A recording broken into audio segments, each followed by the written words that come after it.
correct the record with you all here. You've now seen that we've updated our casualty list to include a 13th service member killed in action. Our thoughts and prayers continue to go out to the families and to the teammates that we have lost. This is a devastating time for these Gold Star families, a title no one wants to hold, but we absolutely hold in the utmost respect. I can also report that 2 flights landed at Ramstein today carrying our wounded personnel from the attack. These personnel have been transferred to Landstuhl Regional Medical Center and are receiving care. In Kabul, commanders on the ground continue to assess the risk and the dynamic situation there as they have been since the beginning. Force protection remains paramount with the continued threat. We've continued the evacuation mission yesterday, as you saw, as you reported last night, and I'll give you an update of how things have gone in the last 24 hours. Yesterday, 35 U.S. military aircraft, 29 C-17s and 6 C-130s departed with approximately 8,500 personnel.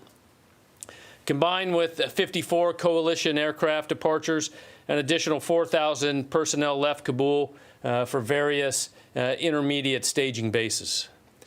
89 flights total yesterday out of Kabul, totaling approximately 12,500 evacuees now safely out of Afghanistan in a 24-hour period. In the past 24 hours, more than 300 American citizens were evacuated from Afghanistan, bringing our updated total to approximately 5,100. We continue to maximize our efficiency, and since U.S. and coalition forces began the evacuation, approximately 111,000 evacuees have departed safely. The State Department consular officers continue to screen and process people arriving at gates around Kabul. Some gates have been closed, as we reported, but American citizens, SIV applicants, and vulnerable Afghans who have the designated and proper credentials will continue to be processed for departure from the airfield. There are still approximately 5,400 individuals on the airport as of this report awaiting for flights out of Afghanistan.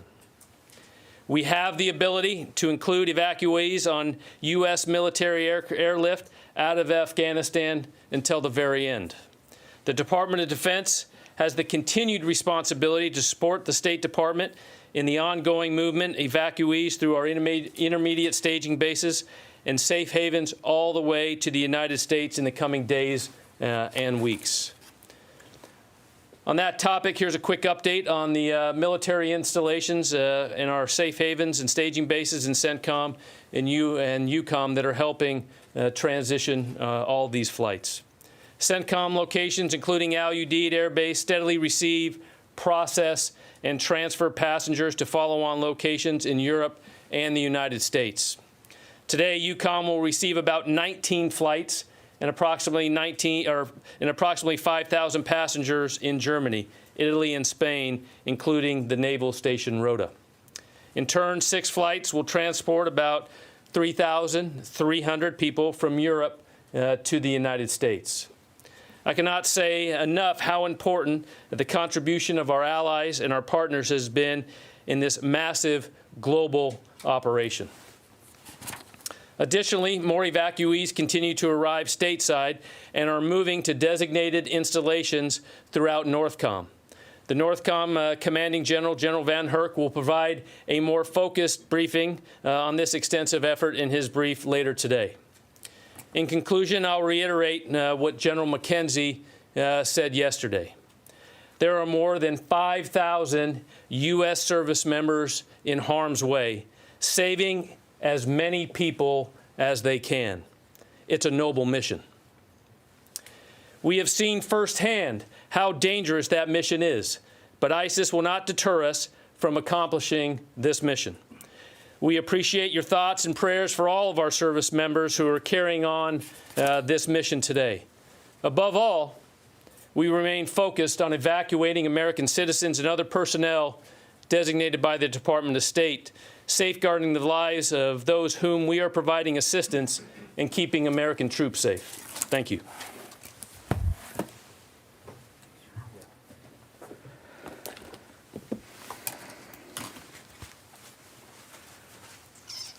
Okay, I just have one other thing to add, and it's a good segue from what the General ended with. Today, the Department of Defense can announce that it has authorized Marine Corps Base Quantico, Virginia, Fort Pickett, Virginia, and Holloman Air Force Base, New Mexico, to provide additional support to the U.S. mission to evacuate Afghan special immigrant visa applicants, their families, and other at-risk individuals.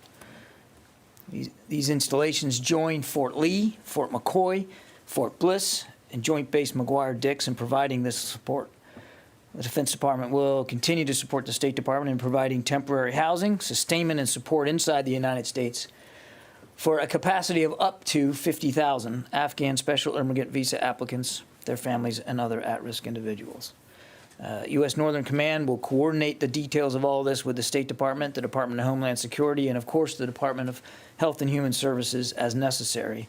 And it will be provided under presidential drawdown authority to the maximum extent possible, with additional support being provided on a reimbursable basis. And as General Taylor let you know, we have General Van Herk, the commander of U.S. Northern Command, coming into the briefing room with you later this afternoon, and he'll be able to provide a lot more context on that.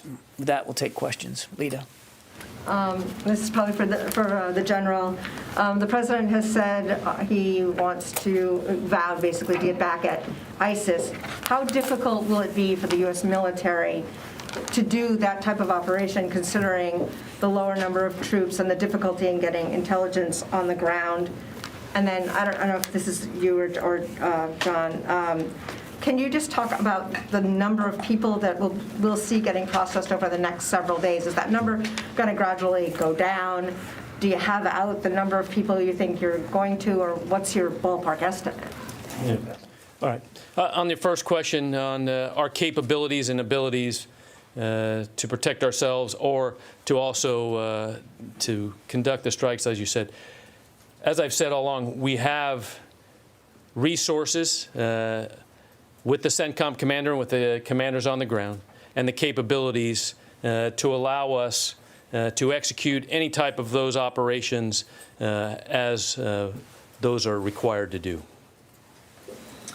So, Lita, again, we're still planning on ending this mission at the end of the month. And as I said the other day, as we get closer, and we are getting closer, you're going to see us begin to make those muscle movements to pull out our troops and some of our equipment as appropriate with any retrograde. What we want to do is preserve as much capability for as long as we can, both in terms of the security footprint, but also in terms of the ability, as the general alluded in his opening statement, to moving out evacuees. Lives are still the priority, and the lives of our troops, and of course the lives of evacuees, and trying to continue to get as many out as possible. So there will be a balance over the next few days as we continue to process through that transition, as we continue to, as what we call, retrograde.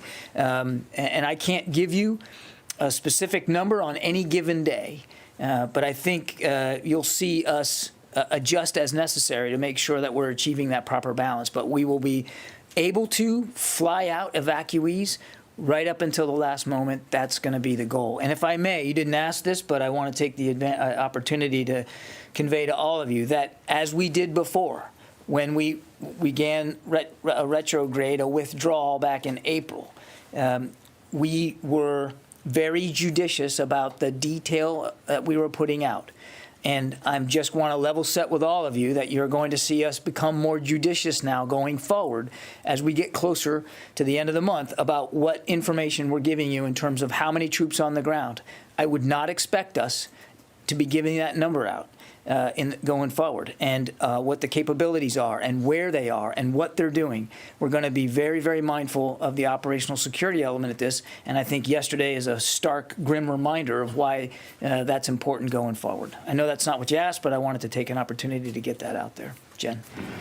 John, how can you say with such certainty, and how can General McKenzie say with such certainty that the Taliban were not involved in this suicide bombing?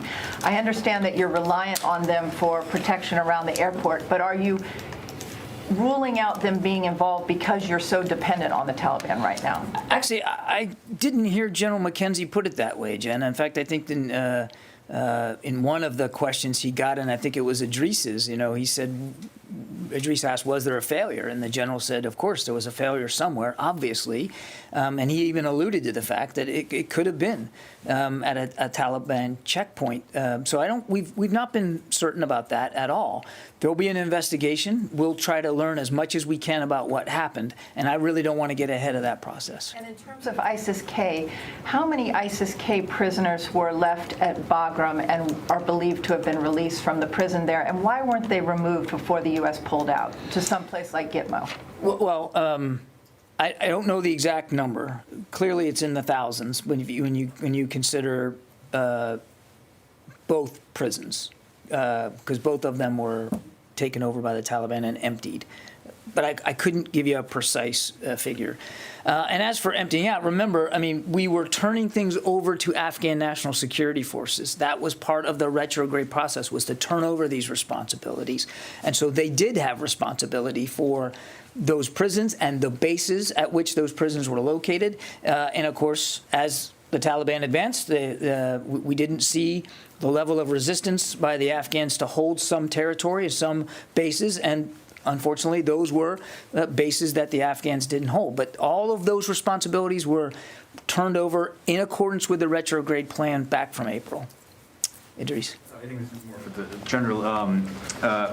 Yesterday, General McKenzie talked about wanting to talk to the Taliban about pushing the perimeter back as one of the sort of ways to avoid another incident. Has that happened? And I know you can't say by how much, but has it significantly been pushed back? And what are you seeing in terms of flow to Abbey Gate? Is it less people being allowed in? Is it still a rush of people, which could lead to a similar incident? What are you seeing today at the gate? So what I can report as my discussion with the commanders there on the ground is that multiple activities have taken place to increase the force protection, specifically in communication with the Taliban of how they are executing their checkpoint operations and communication when there. So I would say there's been multiple. I don't want to go into the details of the exact of what the communication, but I know that has happened. And what we have seen today is a little lessening of what we would say total capacity at people in and around gates. Yes, Nazira. Thank you, John. As Jen said, ISIS since yesterday, people were worried about everything about the Taliban. They were psychologically under a lot of situations. Some of my family get targeted and tortured by the Taliban. But since yesterday that ISIS created, Afghan people are more worried. Do you think that it's another civil war will start in Afghanistan? That's why most of Afghan people question. And everybody now wants to leave the country because now it's double. Before was only Taliban. Now ISIS also show up one more time, their activity. Do you think that's another civil war? Start soon?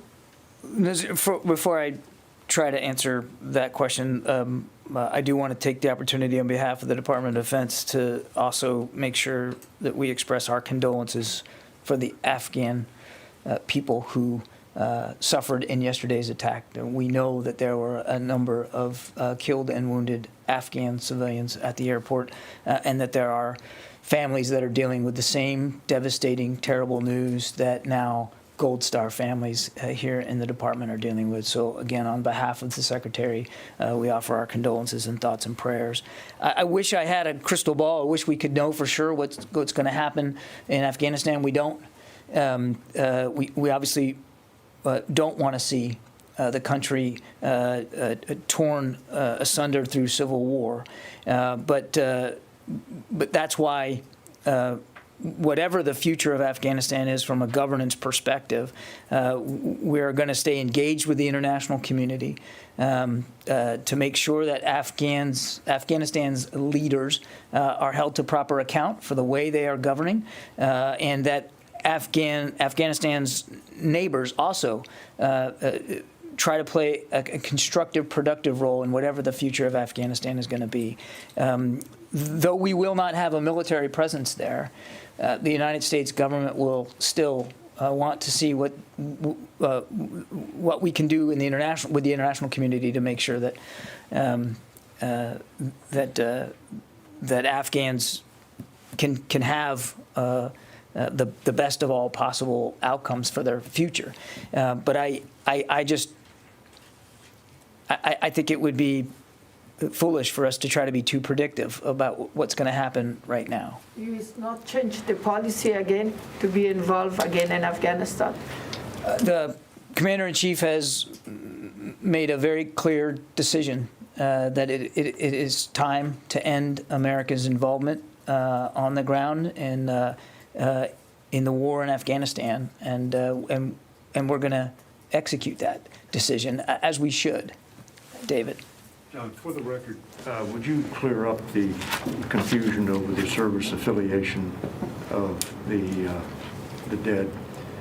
I mean, it sounds like we have a total number of 13, but the That's right. breakdown within the 13 is a little unclear. The Marine statement said at this time 10. Yeah. So can you tell us what it is, and then I have a question for the general. Actually, I'm not able to break it down specifically right now, David, and I want to defer to the services to speak to their specific number of casualties. As you can imagine, they're having to have difficult conversations with a number of families, and we here at the department don't want to get ahead of that process. So I think on that one I would just defer to the services. And General, you didn't answer the question about whether the Taliban have met General McKenzie's request to push the perimeter further out away from the airport.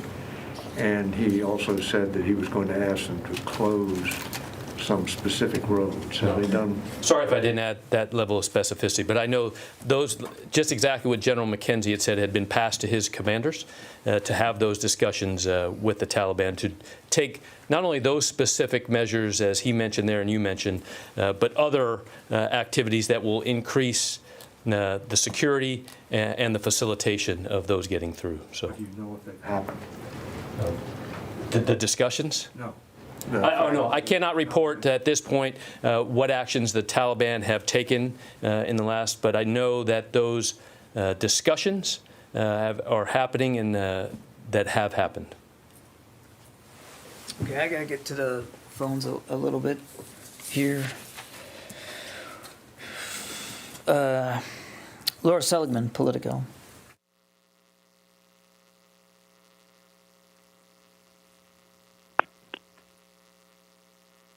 Are you there, Laura? Okay, we'll come back to you, Laura, if you're not able to pipe in there. Tony? Hi, John. Can you hear me? Sir. Okay. Yesterday, the president said we're going to be in a circumstance where I believe numerous opportunities will continue to provide access for additional persons to get out of Afghanistan. This is after the 31st. He said either through means that we provide or are provided through in cooperation with the Taliban. Can you give me a sense of the planning you're doing to take that direction to heart? And what are the military implications of the president's desire for still removing people after the 31st? Will there be continued talks with the Taliban, staging a force in the region to get more people out, et cetera? Yeah, Tony, I think my colleague at the White House and at the State Department have addressed this question before. I mean, the interagency, the U.S. government will pursue a variety of ways to help any Americans who want to get out after our military presence at the airport has ended, to be able to help them get out. And it's while Afghanistan is a unique case, it's not completely separated from the larger effort that the United States government pursues all over the world. When we know that Americans are at special risk, we do what we can to get them out, and that doesn't necessarily involve the United States military. So I'm not going to, I certainly wouldn't speculate one way or another about what's going to happen after this particular mission ends, but I would not envision a significant military role in that effort going forward. Barb? Okay. Going back to what David was asking, if the U.S. military knew that there were improvements to be made, such as closing roads and pushing the perimeter back further, why wasn't this discussion engaged in before before the attack? Why wasn't the point pressed? Why weren't these improvements asked for by the Taliban? Because you're saying, General McKenzie was very clear, he's asking for this now.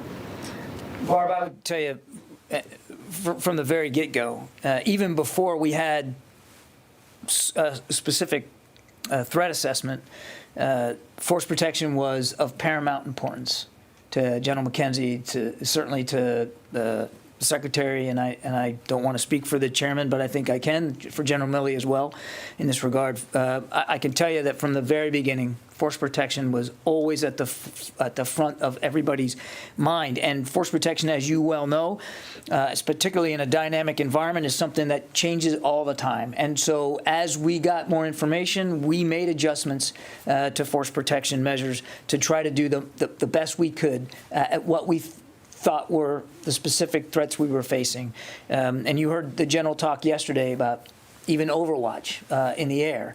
I mean, there was a lot of effort being done, which included, as the general said, daily communication with the Taliban about the nature of the threat and sharing with them the appropriate, relevant information about what we knew. Now clearly, all of that effort, and there was a lot of effort, clearly fell short in some way, because this attack was able to be perpetrated, and we did suffer, as well as our Afghan friends suffered casualties. We're going to do the forensics on this, Barb, and clearly try to figure out what went wrong, because clearly something went wrong. But it would be irresponsible if we didn't act immediately to double down and make sure that we were being as anticipatory as possible, because we still believe there are credible threats. In fact, I'd say specific credible threats, and we want to make sure we're prepared for those. And I don't think, and I'm sure you can understand, that just by virtue of the fact that we may be taking other steps doesn't mean that they would have necessarily been the proper steps for what we saw yesterday. We have additional information, and so what I would tell you is what you're seeing us act on, to the degree we can talk about it, is based on information that we have, and I think I'd leave it at that. When you say you have additional information, can you tell us, do you mean you have developed additional information since the attack? Do you still believe something is potentially imminent? I thought General McKenzie covered it very well with you yesterday. We certainly are prepared and would expect future attempts, absolutely. But I won't get into the specifics of what those are and why we're doing what we're doing. Do you have additional intelligence since the attack? We again, without talking to intelligence, we're monitoring these threats very, very specifically, virtually in real time. And I think you can understand I wouldn't get in more detail than that. Tara. Two questions for General Taylor. In the wake of the attacks, have the U.S. commanders on the ground had improved communications with Taliban commanders, not only in improving security, but potentially in getting SIV applicants or Afghans through the gates? And secondly, in the wake of the attacks, since ISIS is also a problem for the Taliban, is there potential there to coordinate to actually target ISIS? So when we say improve communication, I would answer that with, we are continuing, communication. So improve, I would say every day that is improving because we have more repetitions. We're able to continue to have open lines of communication. So the specificity of what is being passed back and forth tactically to allow for a better security environment, I would say is improving because those repetitions are happening, and the understanding of the Taliban of what needs to take place is being reinforced. And so I think yes. And then your second question of passing on specifics like, what are we looking for here? What is the threat that we need you to look for? Yes, that is absolutely being passed from the commanders on the ground to those Taliban commanders to ensure, as Mr. Kirby said, things like yesterday, we understand what to look for. We understand what the threat is to try to prevent it. Specifically to target ISIS, though? To those threats, yes, those ISIS threats that could come in. Okay, and then secondly, there was a secondary explosion later yesterday where U.S. forces were doing controlled detonations of equipment. Can you talk about the type of equipment that is being destroyed in the retrograde so you don't have to fly it out, but it doesn't fall into the wrong hands either? Yeah. So the actual specifics of what type of equipment was destroyed, I don't have that. But what we have said is that the commander has the authority there to destroy equipment that they feel is responsible. So as we talked about controlled detonations, I think that was your specific question. That's what we call that, a controlled detonation that could take place if the commander decided to destroy some type of equipment. I'd only add that, as I mentioned earlier, lives are going to be the priority, Tara. So there will be, you can expect that there will be other equipment and material things that will not be brought back with us. We're going to do this in a judicious way. Some stuff will obviously come back with us, but for the aircraft that are departing, as we get closer to the end of the month, we want to prioritize passenger seats as much as possible. So you're going to continue to see things disposed of in a responsible way as we get closer to the end of the mission. And I think that people would expect us to do that. Yeah, Wafa. John, what's the department's assessment of the capabilities of ISIS-K? And is there a real concern that they can use Afghanistan to launch attacks against the United States post-August 31st? Well, obviously they're a serious terrorist threat, and that was brought home to us in pretty stark ways yesterday. We take the threat very, very seriously. I don't want to. I'm not going to speculate about future threats. What I will tell you, and the president has made this clear, the secretary has made it clear to the leadership at the Pentagon that we're not going to allow attacks on the homeland to emanate from Afghanistan again like they did 20 years ago. And we do have over-the-horizon counterterrorism capability available to us to make sure that that doesn't happen. And I think I'd leave it at that. Really, do you believe that Taliban can stand to ISIS-K, can defeat them? I think that the threat from ISIS is real, and nobody wants to see that threat grow. I cannot speak, would not begin to speak for Taliban capabilities or Taliban intent. Obviously, there's significant animosity between these two groups, and they don't share interests. But I'm not.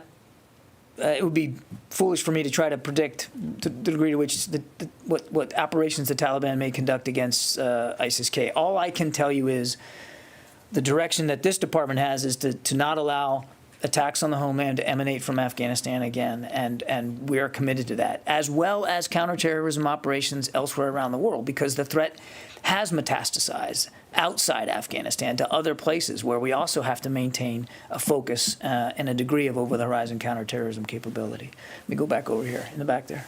Thanks, Sean. Two questions. First, can you speak to any rescue ops that have happened since the attack? I don't think there's been any, you mean by rotary, nothing additional. And then the second question, which is probably more for the general, over the last 5 days, we've seen anywhere from 89 to 94 flights leave Kabul, but we've seen somewhere between 12.5 and 21.6. Can you explain why the number of evacuations fluctuates so much, but the number of flights has remained relatively steady? Yeah, so I think what you have seen is I'll just break those in two bins. First, as you look at the U.S. flights, have stayed pretty steady, right, in those numbers. As other countries are coming in, they are evacuating certain numbers, of where they are in their capability or requirement. So I think that is where you've seen some of the differences in the outward flow. And I think, you really have to go back to, as my number today, 110,000 total. So, as we started, just under almost, just a few weeks ago at 0 all the way up to 110,000, we would see some of those numbers start to come down. Let me go back to the phone. Sam Legrone. Hey, John. As part of the exit, is it the U.S. Intention to leave a functioning airport with radars at work, computers at work? What's the obligation for what y'all leave behind? Thanks. The airport is functioning, Sam, and we're going to need it to continue to function right up until the very end. So, I think the general assumption is that as we depart, we're going to need to depart from a functional, completely operational airport. That's our assumption going forward. That'll be operational right up until we're gone. And as you probably heard Secretary Blinken say the other day, that we're working with the international community. There are several nations that want to contribute to the effort to keep it operational and that are willing to work with the Taliban to that end. Certainly, I'd let them speak to that effort. Gordon. Any Taliban operations against ISIS aside, any future things, whatever, do you have any assessment of what ISIS fighters at the prisons that they may have taken action against or killed, other than some of the ones that we know about? I do not know. Is that something that's knowable, that you guys have sought to find out and can't find out? I don't know if that's knowable, Gordon. I'm happy to take that question, but I don't want to raise expectations here on our level of the granularity of intelligence we may have gotten from these prison releases. I don't want to overpromise here. I'm happy to ask that question, but I can't promise you a good answer. And Ira? Thank you, John. The 50,000 SIV capacity that you referenced earlier, can we expect those folks to be processed at the same in the same 4 states that previously reported, or will it be a capacity beyond, I think it's New Jersey, Virginia, Texas, and Wisconsin? No, I think I added some extra facilities here today one's in New Mexico, Holloman Air Force Base, and then 2 in Virginia, Quantico and Fort Pickett. And the Secretary has been clear that if we need more, because the demand's there, that we'll work with the states and we'll work with the services to identify potential future U.S. military installations, but those are the ones that we are operating from now. Just a quick follow-up.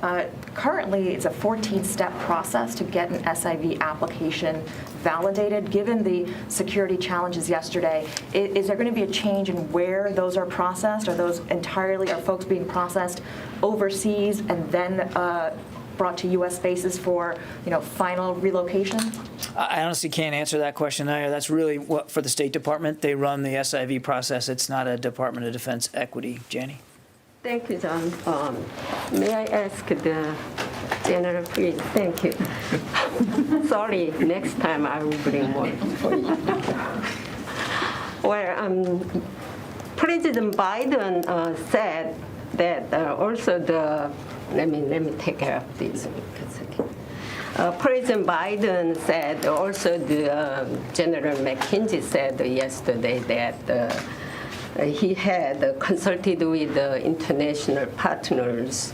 Had he discussed about the military options with the international partners or our allies, including South Korea? What are the U.S. primary military options? Yeah, so I can't speak for General McKenzie and the the discussions, other than what he said yesterday is, continuing to coordinate with all of our allies and partners that are helping us with this right now is extremely important. To the ability to continue to synchronize all of the airlift that continues to come in and ensuring that as timing goes forward, all of that is well planned together is extremely important. I think I'd have to turn it over back to General McKenzie for any of those other specifics questions. So. And another one, what are the U.S. Special wishes for our allies and international partners? Do you have any wishes from them? I'm sorry, wishes. Wishes. From the operational side, I think our wish is, just like I said earlier, is continue that the support and the work together as we continue this mission forward is extremely important. Thank you. Can I follow up, sir, about something that Gordon asked about? We just have been hearing some reports that there have been some attacks by ISIS-K against Taliban checkpoints in the city. Are you seeing any evidence of attacks that ISIS-K is attacking those Taliban checkpoints? I have not seen those reports. And can you give us any more clarification on the sharing of American citizens' information as well as SIV information with the Taliban? There were reports yesterday that the U.S. officials were sharing that information. Yeah. I don't think there is sharing information, as you would say in that question of, like, we are giving information. What information is very important right now is at the ground level to ensure that as people approach checkpoints, that those Taliban checkpoint leaders have and understand who's coming, what documentation they're supposed to have, and go, because that's really important for us to ensure the time that people are not in areas and just staying there for long periods of time. The commanders on the ground are continue to coordinate. How do we continue to increase that throughput through checkpoints, through gates, to get on HKIA as fast as we can? That's very safe, to get them there. Thanks. Megan. How many troops, U.S. troops, are still on the ground at HKIA, and how is the security posture at the gate changed? Are there more or fewer troops going in and out of the gates? Is there more overwatch of the crowd for suspicious activity? So kind of back what Mr. Kirby said earlier, as we talk about troop numbers and capability. Capability has not changed for us to secure all the gates, to be able to process evacuees, and our ability to rapidly turn aircraft as they arrive and get those up. And as you talk about force protection at the gate, I'm not going to get into the specific TTPs that those junior leaders are taking down there, other than we continue to learn every day from the day before, and we work within all the capabilities we have to ensure, one, that we can continue people to come in, but also stay safe. When you say you continue to learn, does that mean that you have switched things up in order to make it more safe? I would say patterns are things that we try not to, get into.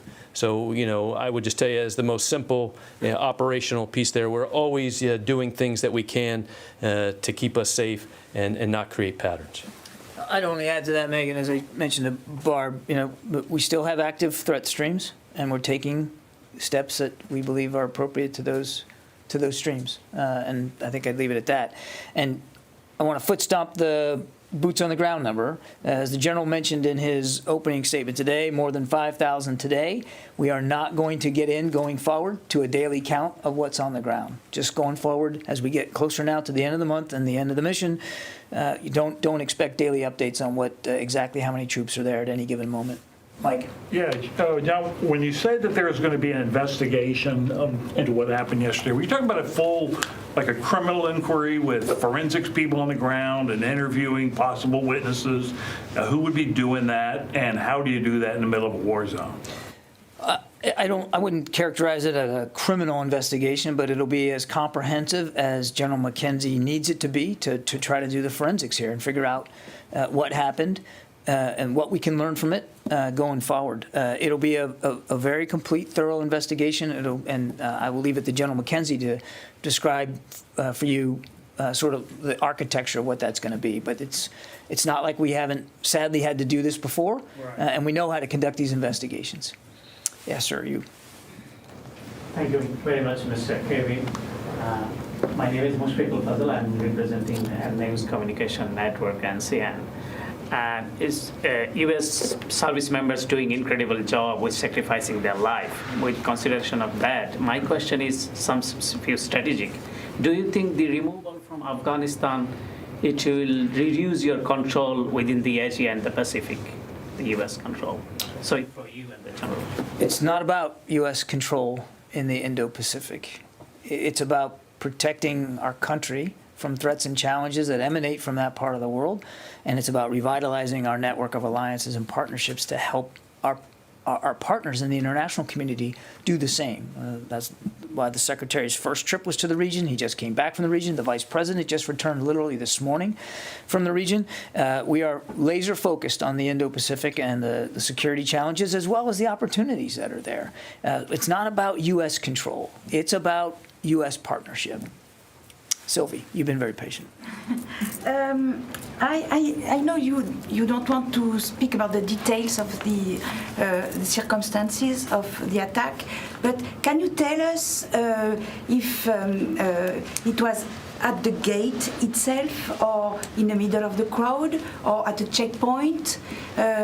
Was the guy walking or he was in a bus? Can you give us some little details? First, I'll start off with details are continuing to be collected, as it goes back to the question about continuing to learn as much as we can. Because as you know, when attack initially starts, you have to fight the fight. Then where we're at right now, ensuring, the respect and dignity of our wounded and those that were killed in action. So, but as we look at the details at approximately, as we saw yesterday at about 17:48 Kabul time, there was what we reported as a suicide-borne vest there that was exploded right at and around the gate. We don't know the exact location. But it was right outside in vicinity of that gate, and then followed by direct fire from an enemy position that is not exactly known. That was outside in what we'd call just north of that gate area also. How many assailants were killed? Was it just a suicide bomber plus the shooter, or how many people, enemy? It just goes back to what I said. Right now, what we know, there was shooters. Don't know the exact number, but one with the suicide vest. Louis, go ahead. Wait, Gordon, we've already got you. Louis, go ahead. Were there any troops killed by that gunfire? Like I said, we're asking, very detailed questions about the fight that will continue to be collected. I can't answer,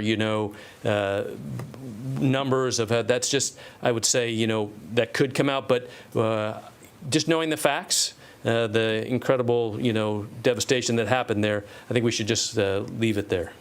Could I just... Hang on just a second. Go ahead. I'm sorry. So my question, kind of following on Lita's earlier. Yesterday, the president said that we will hunt down and basically get revenge on the ISIS attackers yesterday. Can you just explain to the American public who might be wondering, hey, we had 25 troops on the ground. What will that look like if we go into a situation where we're going to go and hunt down these ISIS people? Yeah, I think, as we look at currently, I think I've answered that question of we have, options there right now that we can, ensure the commander has the ability to take action as, those opportunities present themselves. But I'm not going to go into, and try to think about the, how a decision General McKenzie would make in future operations. Louis? Just a quick follow-up on the gunman. Was there more than one gunman, and was that gunman killed or whatever? Like I said, those information is still coming in. I would say what we do know, absolute fact, there was a suicide-borne IED right there, and gunfire. That's for sure that we know. My other question was going to be this. you have 31 American casualties overall. That's a significant number at one location. I mean, how can we explain why were they concentrated in one area? Was there a shift change underway? I mean, how is it, or were they spread apart in one line and that's just how the blast was? Yeah. You know, use a line. This answer is not going to be, you know, rewarding to you, but it goes back to, you know, the commander will figure all those out at the due time, right? You know, and those are the questions that I think are very appropriate, you know, and people, you know, want to know this. But right now, what I can tell you is the commander's continuing to execute the mission, make sure that, you know, other forces in there can continue there, and ensure that those information, as I think a couple of the questions we answered earlier, will come at the proper time. Therese? Yes, actually for General Taylor. I know it's been said numerous times that the focus of the mission is to get evacuees and Americans out as quickly as possible. But for those that were injured during the attack yesterday and taken to the local hospital, has there been any talks about setting up security for those individuals? I'm hearing reports on the ground that there are concerns that ISIS may attack that hospital. So are there any talks to possibly help keep those Afghan civilians, safe from a potential attack? And then once they are well enough to travel, how will they get to the U.S. as well? You're talking about Afghans that were injured in the attack. First of all, what I can report is that there were some Afghans there that were part of that were treated by, you know, U.S. and other forces immediately there. I'm not fully aware of the reports of, you know, on the hospitals in Kabul, because I do know that there were Afghans taken to multiple locations in Kabul. Okay, we have time for just a couple more. Yes, ma'am. Mr. Kirby, you said that lives are the priority. So my question is pretty straightforward. Should the U.S. or should Americans expect more U.S. casualties in the next few days? We obviously don't want to see any more casualties. That's why we are monitoring the threat streams very closely and taking what we believe are the best possible steps to prevent another tragedy like this from happening. I mean, that's obviously the Secretary made that very clear to leadership last night and this morning, that force protection will remain obviously a paramount concern, as it always does.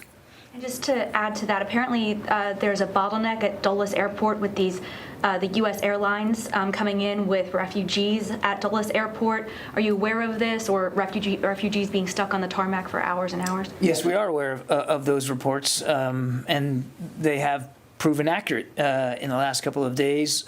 It's really more an issue for Customs and Border Patrol and the process. So I don't want to speak to them or their process, but as we understand it this morning, they have worked through the difficulties, and we believe that wait time now upon landing is going to get much, much shorter. But I would refer you to my colleagues at Customs and Border Patrol to speak to that. Okay, thanks very much. Oh, one more, go ahead. How many Afghan SIVs have been flown out so far, or other Afghans without green cards or permanent status? Check me on this, but we looked at the number just before coming out. We have just under 7,000 now that are in the States and being processed, and that number will change every day, obviously, as it should. Okay, thanks everybody. We'll see you again I'm sorry, I said 3 o'clock. It's 3:30 this afternoon. General Van Herk will be joining me. I do apologize for the delay this morning. We were getting updates literally as we were getting ready to come out to see you. We'll do the best we can to be more punctual, but thanks, and we'll see you later.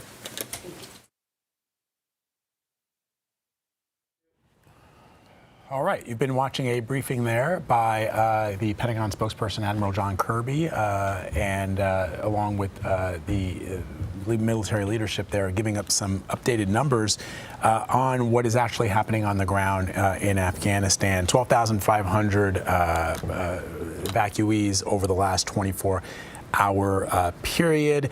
5,100 Americans over the course of this evacuation that have been airlifted out of Afghanistan, out of Kabul. Also, one distinction that was made early on at the top of that briefing by Admiral Kirby, there had been reports that a second explosion had taken place near a hotel near the airport in Kabul. Admiral Kirby saying, in fact, that it turned out that it was just one explosion, the explosion that killed those 13 service members and some 700 Afghan civilians. All right, so we're going to keep following updates out of Washington, D.C.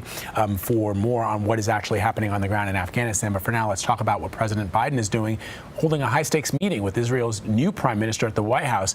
He was supposed to hold those talks with Naftali Bennett yesterday, but that attack in Kabul posted the meeting.